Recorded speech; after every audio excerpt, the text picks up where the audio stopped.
மக்களே, வள்ளலார் வாழ்க்கையிலே ஒரு முக்கியமான ஒன்று 1876 இரண்டாவது மாசிடோனிய தேனாருங்கள். அந்த நாளிலே தான் அவர் தர்மசாலா திறந்து பசிக்காரங்களுக்கும் ஏழைகளுக்கும் அன்னதானம் ஆரம்பிச்சார். அந்த வேளையிலே தன் சீடர்களுக்காக அவர் வாசிச்சதுதான் தம் பெரிய உரை ஜீவகாருண்யம் எழுதின நூலோட முதல் அத்தியாயம். வள்ளலார் சொன்னார், உயிர்களுக்கான கருணைதான் பேரானந்தம் அடையிற வழி. அந்த கருணையால பூமியிலே நாமே தெய்வ ஆனந்தம் அடைய முடியும். அப்படி சேர்ந்த உடம்பு நோய் இல்லாம, வயசே ஏறாம, சிதைவே இல்லாம, சாவே இல்லாம மாறிடும். அவர் அனிமல்ஸ் சாக்ரிஃபைஸ்க்காகவோ சாப்பாட்டுக்காகவோ கொல்றதுதான் ரொம்பவே வெறுத்தார். செடிகள் வாடினா கூட அவர் மனசு உருகிடும். பசிக்காரன் முன்னாடி வந்தா அவர் மனசு தண்ணியா உருகிறது. அந்த சன்மார்க்க சங்கத்தில் சேர வேண்டும்னா மாமிசம் சாப்பிடக்கூடாது. உயிர்களுக்கு மரியாதை காட்டணும். அவர் எழுத்துக்களும் பாடல்களும் கூட சொல்றது, சைவம் பிடிச்சுக்கிட்டா உடம்பே சாவில்லாம மாறிடும். அவரோட கண்களில் இருந்த அந்த கம்பேஷன் பார்வை பல மாமிசம் சாப்பிடுறவங்களுக்கு கூட சைவம் பக்கம் இழுத்துச்சு. மனிதருக்கு மட்டும் இல்ல, பொருள்களுக்கே அவர் கருணை காட்டினார். ஒருத்தன் சாலையில போய் கால் தவறி மண் குடம் உடஞ்சிருச்சுன்னா அதை பார்த்த சுவாமி கூட மயக்கத்துக்கு போயிருச்சு. பொருளோட ரூபம் உடஞ்சதுக்கே அவர் மனசு உருகிருச்சு. மனிதன் கஷ்டப்படுறதுக்கும் மிருகம் கஷ்டப்படுறதுக்கும் அவர் ஒரே மாதிரி தான் கருணை காட்டினார். மனுமுறை கண்ட வாசகம்னு அவர் எழுதிய உரையில ஒரு பழைய தமிழ்நாட்டு கதையை எடுத்துரைத்தார். ஒரு இளவரசன் ரதத்தில் போயிட்டு தவறா ஒரு கன்றை அடிச்சு சாவடிச்சான். அதுக்கு பின்பு அவன் அப்பா மன்னன் சொன்னாரு, நீதிக்காக நீயே உன் ரதத்துக்கு கீழே போய் உயிரை தியாகம் செய்யணும். இளவரசன் சம்மதிச்சு அப்படியே தியாகம் பண்ணினா. இதுல சுவாமி சொன்னது கருணையே அருள். நம்ம உள்ளத்துல கருணை காட்டினா அந்த சின்ன அருளுக்கு பதிலா பெரிய தெய்வ அருளே வந்து சேரும். ஏன்னா எல்லா உயிரும் ஒரே ஆன்மீக மூலம்தான், ஒரே சகோதரத்துவம் தான். ஜீவ காருண்யம் உரையின் 2வது அத்தியாயம் இன்னும் கூட ஆழமாயிருக்கு.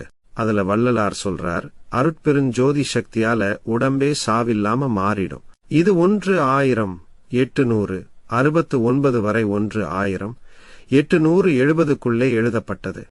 பிறகுதான் 1872 அவர் எழுதிய ஜோதியாகவல் வந்தது. அந்த ஜோதியாகவல்ல அவர் தன்னோட உடம்பில நடந்த மாற்றங்களை சொன்னார். அன்பும் அருளும் சேர்ந்தா உடம்பு எப்படி சாவில்லாம மாறுது என்று. இந்த பகுதி தனியா ஒரு பெரிய பாடம்தான். அதுக்கு பேரு 3 சித்தி 3 உடல் மாற்றம். இதுதான் வள்ளலார் தன் வாழ்க்கையில வெளிச்சமா காட்டின வழி. கருணையால தான் தெய்வத்தை அடைய முடியும். கருணைதான் அருள், அருள்தான் ஜோதி. அண்ணே அக்கா, சும்மா கேக்குற மாதிரி இல்ல, நம்ம உயிரோட நெஞ்சிலேயே பறக்க வைக்கிற மாதிரி பேசுறோம். இது வள்ளலாரின் ஜோதி வாழ்க்கை கதை. சுவாமி ராமலிங்கம் வள்ளலார் தன்னை ஓரமா பிரிச்சுட்டு வடலூருக்கு அடுத்த 3 மைல் தூரம் உள்ள மேட்டுக்குப்பம் குடிச்சாரு. அங்க சும்மா 6 மாதம் லாக்டவுன் மாதிரி இருந்துட்டு ஜோதி ஆகவால்னு ஒரு அட்டகாசம் எழுதி விட்டாரு. அந்த பாடல் என்னன்னா, அருட்பெருஞ்சோதி தன் சுய சக்திகள், சத்திய ஞான உலகத்தின் லெவல்ஸ், உள்நுழைவு வெளியேறல், பூமியின் பொன்னுலகம், உடல் மாறும் சக்தி, மரணமில்லா அறிவியல், எல்லாம் ஃபுல் சொல்லிட்டாரு. அப்புறம் சுவாமி மேட்டுக்கு பத்திலேயே சாய்ந்து கிடந்துட்டு பாட்டு பாடி செய்யுள் எழுதினார். சீடங்க இருந்தா அவங்க நோட் எடுத்து வைத்தாங்க. அந்த பாட்டு தொகுப்பு தான் அவர் எழுதிய 6வது பாகம். அவர் இருந்த குடிசை பேரே கெத்தா இருக்கு. சித்தி வளாக மாளிகை, நிறைவு மாளிகைன்னு சொல்றாங்க. வடலூர்ல சத்திய ஞான சபை ஆலயத்தை 1872 ஜனவரியிலே திறந்தாரு. ஆனா அவர் போகவில்லை. அவர் ஏற்றி ஆசீர்வதிச்ச விளக்கு அங்க வச்சுதான் ஆலயம் திறக்கப்பட்டது. இன்னொரு விஷயம், வள்ளலார் அருள் சக்தியோட ஒன்னா கலந்துட்டாரு. ஒரு நாள் தெய்வம் உத்தரவா சொன்னதுக்கே சீடங்க நோட்டிஃபை டெக்கரேஷன் எல்லாம் பண்ணி ஒரே மணி நேரத்திலே அருள் சக்தியை மணந்துட்டாரு. சிம்பாலிக் திருமணம். அவர் தன்னோட பவர் அப்படி படைப்பதற்கான சக்தி, காப்பதற்கான சக்தி, அழித்து சுத்தம் செய்வதற்கான சக்தி, உள்ளிழுக்கும் சக்தி, வெளியேற்றி வளர்க்கும் சக்தி, எல்லாம் ஃபுல் கண்ட்ரோல். அதே மாதிரி சித்திகள், அதிசய சக்திகள் எல்லாம் அவர் கையில். 1, 1000, 800, 71க்கு அப்புறம் அவர் நான்ஸ்டாப் ப்ரீச் பண்ண ஆரம்பிச்சார். உடல் மரணமற்ற நிலை, தான் தெய்வத்தை அடைஞ்ச சுத்தமான வழி. தன்னோட உடல் எப்பவும் சாகாது. அவர் சொன்னார், எனக்கு 3 அழிவில்லா உடல்கள் இருக்கு. சுத்த தேகம், பிரணவ தேகம், ஞான தேகம். அதுவும் மட்டும் இல்ல, அவர் ப்ராமிஸ் பண்ண அருட்பெருஞ்சோதி தெய்வமே நேரடியாக வந்து பூமியில் ஆட்சி செய்ய போகுது. அப்போ மதங்களோட கடவுள்கள் எல்லாம் பை பை சொல்றாங்க. மதங்களோட பிரிவினை சிதறி போகுது. அப்புறம் நிக்க போகுது ஒரே ஒன்றே, சமரச சுத்த சன்மார்க்க சத்திய சங்கம். அதாவது சுத்தம், உண்மை, ஒற்றுமையோட நிறைந்த வழி. கடைசியில வள்ளலார் சொல்லிட்டாரு, 1, 1000, 899க்கு கலியுகம் முடிஞ்சிடும். அடுத்தது ஞான சித்தரின் யுகம் ஆரம்பமாகும். அன்பான ஆன்ம சகோதர சகோதரிகளே, இன்று நம்ம வீடியோல ஒரு பெரிய ரகசியம், ஒரு பெரிய தியாகம், ஒரு பெரிய ஆன்ம பலம் பற்றி பேச போறோம். அக்டோபர் 20, 1873 அன்றே சுவாமிகள் தம் சன்மார்க்க சங்க கொடியை ஏற்றினார்கள். அந்த நாளிலேயே அருட்பெருஞ்சோதி மகாமந்திரத்தையும் சீடர்களுக்கு அருளினார்கள். அன்றிலிருந்துதான் சுவாமிகள் ஒளி தேவன் பூமியிலே இறங்கி வந்து நேரடிய ஆக ஆட்சி செய்ய போறார்னு பெரும் எதிர்பார்ப்போட காத்திருந்தார்கள். அப்போதே சுவாமிகள் சொன்னார், நான் எல்லா உயிர்களோட உடலுக்குள்ளும் புக்க வேண்டும்னு. இது சாதாரணமா சொல்லப்படல, உலகத்துக்கே பொருந்துற உண்மை. ஜனவரி 31, 1874 சுவாமிகள் மெட்டுக்குப்பம் என்னும் ஊர்ல ஒரு அறைக்குள்ள அடைந்து தவம் செய்ய ஆரம்பிச்சார். சீடர்களுக்கு சொல்லினார், ஒளி தேவன் வரப்போறார். நான் உங்க கண்ணுக்கு புலப்பட மாட்டேன். ஆனா அந்த அருட்சுடர் வெளிப்படும் போது நான் திரும்ப வெளியில் வருவேன். ஆனா அந்த நாளுக்கு பிறகு சுவாமியை யாரும் காணவில்லை. அந்த அறையையே மாவட்ட கலெக்டர், டாக்டர்கள் எல்லாம் சென்று பார்த்தாங்க. அதிக ஆரப்பூர்வமா அறிக்கையிலே பதிவு பண்ணினாங்க, சுவாமி காணாமல் போயிட்டார்னு. இன்றைக்கும் அந்த மெட்டுக்குப்பம் சித்தி வளாக மாளிகையில வடலூர் சத்திய ஞான சபையில சுவாமியின் ஆன்ம வல்லமையையும் அருட்சக்தியையும் யாரும் உணரலாம். சுவாமிகள் மனித வாழ்வின் குறிக்கோளை இப்படி சொன்னார், சத்தியமும் சித்தியுமான அருட்பெருமனை அடைந்து அவர் அருள் சக்தியோட ஒன்றியவாறே பேரின்ப வாழ்க்கை வாழ்வதே மனித வாழ்க்கையின் குறிக்கோள். அந்த வாழ்க்கை எதுவாலும் கட்டுப்படாது, காலமோ இடமோ சூழலோ.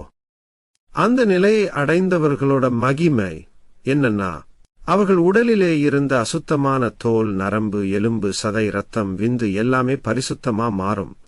1, ஒரு பொன்னினை போன்ற பரிசுத்த உடல், சுத்த பூத காரிய தேகம் உண்டாகும். 2, ஒரு பரிசுத்த காரண உடல், சுத்த பூத காரண தேகம். அது பொன்னினை போல தெரியும், ஆனா தொட முடியாதது. 3, ஒரு ஞான உடல், ஞான தேகம். அது காணக்கூட முடியாது, தொடக்கூட முடியாது.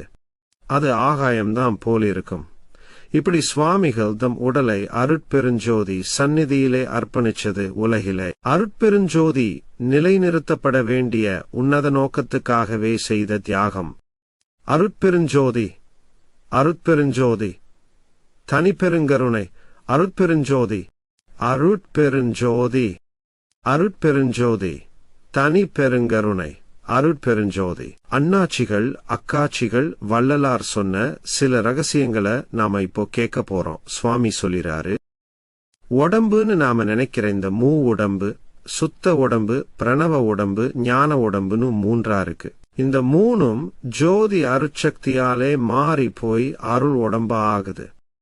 இதுதான் வாய்மை உடம்பு, உண்மை உடம்பு. வள்ளலார் தன் சன்மார்க்கத்துக்கு 4 பெரிய நோக்கம் வச்சிருந்தாரு. 1, உடம்பு சாவேன்னு தெரியற கலை. 2, சச்சிதானந்த சிவத்தை அனுபவிக்கிற நிலை. 3, மலம் 5ஐயும் அடக்கிற சாதனை, அகங்காரம், அசுத்த செயல், மாயை நடமாட்டம், மறைக்கிற சக்தி. 4, உடம்பு சாவதில்லைன்னு தெரிஞ்ச அறிவால எல்லா பொருளையும் உருவாக்குற சித்த சக்தி. இதுதான் உண்மையோட சேர்ந்து கிடைக்கிற அறிவு. சூப்பரா சொன்னா. பூமியிலேயே 5 அற்புத பொருள் வெளிப்படுது. சாவாத ஆகாயம், எரியாத காற்று, ஒளியாத கனல், போகாத நீர், இடியாத பூமி. இவையெல்லாம் சேர்ந்து அனுபவிச்சாதான் ஆனந்தமா நிறைந்த எல்லா உலகத்தாலும் நேசிக்கப்படும் அந்த பூரண நிலை கிடைக்கும். வள்ளலார் தன் பாடலிலே சொல்றார், சாகாத கல்வியிலே தலையான நிலையே, சலியாத காற்றிடை நின்று, ஒளியாத கனலே, ஏகாத புனலிடத்தே, இடியாத புவியே, ஏசாத மந்திரத்தே, பேசாத பொருளே. இன்னொரு இடத்துல சொல்றார், சாகாத கல்வியே கல்வி, ஒன்றே சிவம்தான் என அறிந்த அறிவே தகும் அறிவு, மலம் 5 வென்ற வல்லபமே, தனித்த பூரண வல்லபம். அப்புறம் எல்லா பொருளையும் உருவாக்குற சித்த சக்தி. உலகம் முழுக்கே ஆனந்தம், நிம்மதி பரவற நிலை. அந்த நிலையே சுத்த சன்மார்க்கத்தின் மரபு. இறுதிலே வள்ளலார் சிவத்திடம் சொல்றாரு, தேகாதி 3ம் நான் தருமுன். அருள் செய்து இணை தேற்றி அருள் செய்த சிவமே, சிற்சபையின் நடுநின்ற ஒன்றான கடவுளே, தெய்வ நடராஜ பதியே, அருட்பெருஞ்சோதி, அருட்பெருஞ்சோதி, தனிப்பெருங்கருணை, அருட்பெருஞ்சோதி.